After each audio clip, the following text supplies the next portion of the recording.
Fala galera, agora é hora da gente iniciar o estudo sobre funções. Segue o jogo.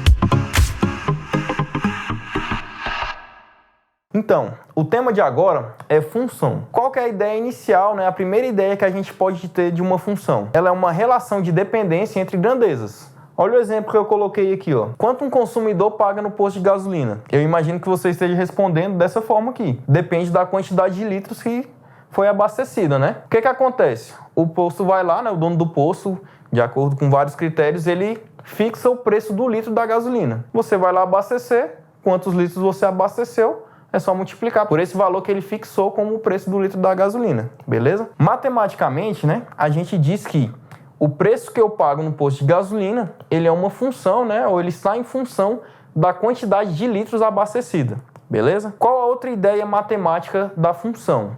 É uma relação de elementos de conjuntos. A outra ideia que a gente pode ter de função é a ideia de uma relação entre conjuntos, certo? Uma função, ela associa elementos de um conjunto a elementos de outro conjunto. A gente vai ver mais pra frente que tem alguns critérios que determinam, né, se essa relação entre conjuntos, né, essa interação entre os elementos de um conjunto, ela é uma função ou não. Mas, por enquanto, a gente vai só pegar essa ideia de que uma função ela associa elementos de um conjunto com elementos de outro conjunto. Como que ela faz essa associação? Ela precisa de uma regra ou de uma lei, né? A gente chama de regra ou lei da função que associa. Por exemplo, o exemplo do posto aqui, a quantidade de litros que você abastece, ela é associada ao preço que você paga, de acordo com o valor fixado lá para o litro de gasolina, beleza? Olha só esse outro exemplo que eu tenho aqui. Eu forneci aqui os elementos do conjunto A, os elementos do conjunto B, e a minha regra diz que o triplo de cada elemento de A está em B. Ou seja, cada elemento de A vai ser associado ao seu triplo em B. Existe uma forma mais visual da gente representar uma função, que é a forma dos diagramas. Olha só como que é feito. Eu vou listar os elementos de A dessa maneira. Menos 1, 0, 1, 2 e 3, certo? Tá aqui o meu conjunto A. Os elementos do meu conjunto B. Menos 3, 0, 3, 6 e 9. Certo? O diagrama de flechas vai fazer a associação de acordo com a lei que a gente determinou. O triplo de cada elemento de A está em B. Quem que é o triplo de menos 1? Para a gente descobrir o triplo de um número, basta a gente multiplicar esse número por 3. Menos 1 vezes 3, a gente obtém menos 3. 0 vezes 3, a gente obtém 0. 1 vezes 3, 3. 2 vezes 3, 6. E 3 vezes 3, 9. Beleza? Tenho os dois conjuntos e a minha regra de associação, ela permite a gente ter o seguinte diagrama de flechas, né? Onde cada elemento do meu conjunto A está associado a um único elemento do conjunto B. Nesse exemplo do poço, a gente pode ter uma ideia parecida com isso aqui.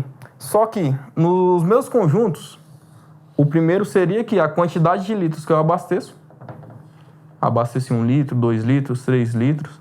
Esse conjunto aqui, ele tem infinitos elementos, né? Existem infinitas possibilidades de eu abastecer meu carro. E aqui, ó, o segundo conjunto são os preços. Beleza? Também é um conjunto infinito, tá? Existem infinitos preços que podem ser pagos, né? De acordo com o abastecimento. E cada elemento desse primeiro conjunto está associado ao outro de acordo com a situação do posto, né? Para eu descobrir quanto que eu vou pagar, basta multiplicar a quantidade abastecida por 4. Se eu abasteci 1 litro, eu vou pagar R$4. Se eu abasteci 2 litros, vou pagar 8. Abasteci 3, vou pagar 12, né? Aqui é o conjunto da quantidade, né? Abastecida. Quantidade em litros, né? Um Lzinho. E aqui o preço a pagar. É o conjunto dos preços a pagar. Tá em reais, né? Vou pagar uma certa quantidade em reais. Como a gente tem aqui que a função ela é uma associação de elementos de conjuntos, a gente pode ter conjuntos formados por quaisquer que sejam os elementos. Por exemplo, todos os brasileiros quando eles nascem, eles são associados a um número de CPF, né, que é o cadastro da pessoa física. Todo brasileiro é associado a um CPF. Outro exemplo, que não seja de conjuntos numéricos. Todo carro, quando ele sai lá da loja, ele é associado a uma placa, né? Você compra o seu carro, você tem que ir nos órgãos aí responsáveis colocar uma placa no seu carro. A gente vai ver agora que nem todas as associações entre elementos de conjuntos são funções. E a gente vai ver quais são os critérios que precisam para a gente ter, né, uma função, né, para determinar se certa associação de elementos entre conjuntos é uma função ou não, beleza? Vamos para o próximo quadro. Então, olha só, a notação é a forma como a gente escreve alguma coisa, né? A notação para representar uma função é o seguinte: a gente representa uma função por uma letra, normalmente f de função, beleza? A função, ela associa elementos de um conjunto com elementos do outro conjunto. Também pode ser encontrado em alguns livros aí, alguns materiais, essa notação aqui, tá? A para B, né, através da função f. Mas a notação mais usada é essa aqui, né, que a gente costuma falar que é f de A para B, né? É uma função dos elementos do conjunto A para os elementos do conjunto B, beleza? Mas o que essa função faz? A função f associa cada elemento de A a um único elemento de B, beleza? O que essa informação quer dizer? Todo elemento de A, ele precisa estar associado a um elemento de B. Essa associação, cada elemento de A, ele está associado a um só. Ele não pode ter dois elementos associados lá em B. Vamos verificar aqui. Olha o primeiro exemplo. Cada elemento de A é associado à sua metade em B. Tá aqui o meu conjunto A, né? É uma função de A para B e eles são associados à sua metade, que tem que ser um elemento do conjunto B. Olha só. Metade de 6, 3. A gente faz a associação. Metade de 8, 4. Metade de 10, 5. Metade de 12, 6. Beleza? Vamos observar o seguinte. Todos os elementos de A tem um elemento associado em B? Sim, né? Todo mundo está associado a alguém. Existe algum elemento de A que está associado a mais de um elemento? Não, cada um está associado a um elemento só. A conclusão que a gente tira é que essa relação aqui, essa associação feita entre esses conjuntos A e B, é a função de A em B. Alguns exemplos de associações de conjuntos que não são numéricos e que não são funções. Por exemplo, se eu tiver o conjunto de todos os pais, eu vou associar esses pais aos seus filhos. Todo pai, ele é associado aos filhos que tem, né? Mas existem alguns pais que têm vários filhos. Então, se eu fosse representar através de um diagrama, conjunto de pais e aqui o conjunto de filhos. Tem pais que têm um filho só, beleza? Mas existem alguns pais que têm mais de um filho. Essa associação do conjunto dos pais para o conjunto dos filhos é uma função? Não, ela não é uma função, porque existem alguns elementos do meu primeiro conjunto, né, do conjunto que eu quero associar, que estão associados a mais de um elemento.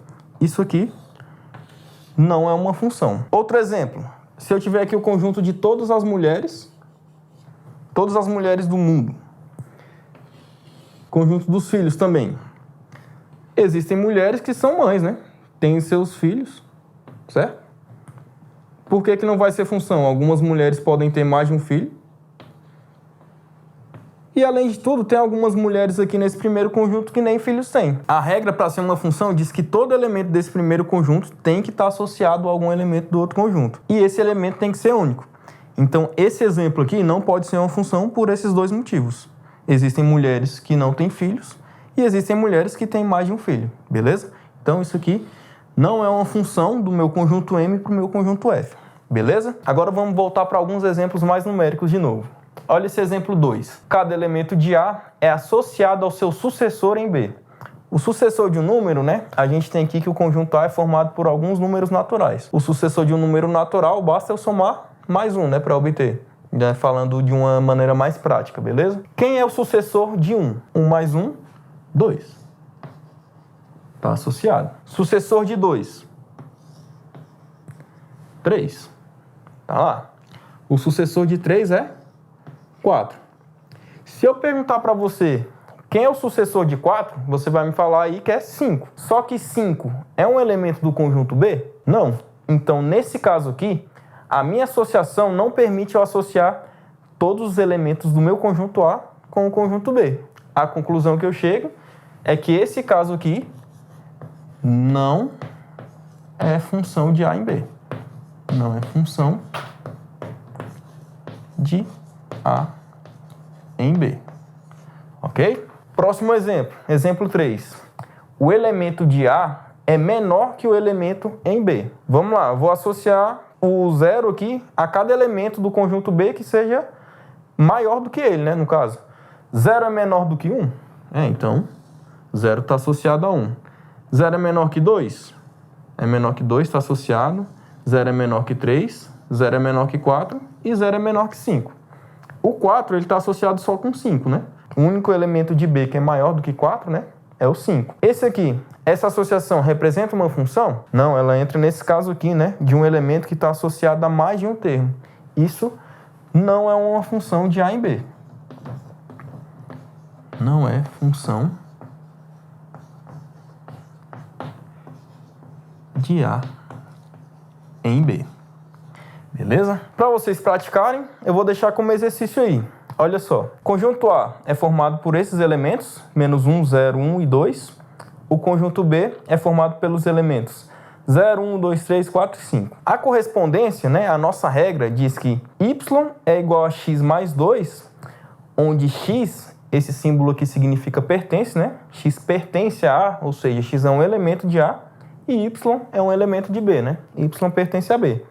Eu quero que vocês tentem aí ver se essa correspondência é uma função de A em B.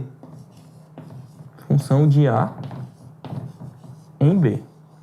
Beleza? Eu espero que vocês tenham entendido e a gente se vê no próximo vídeo. Valeu!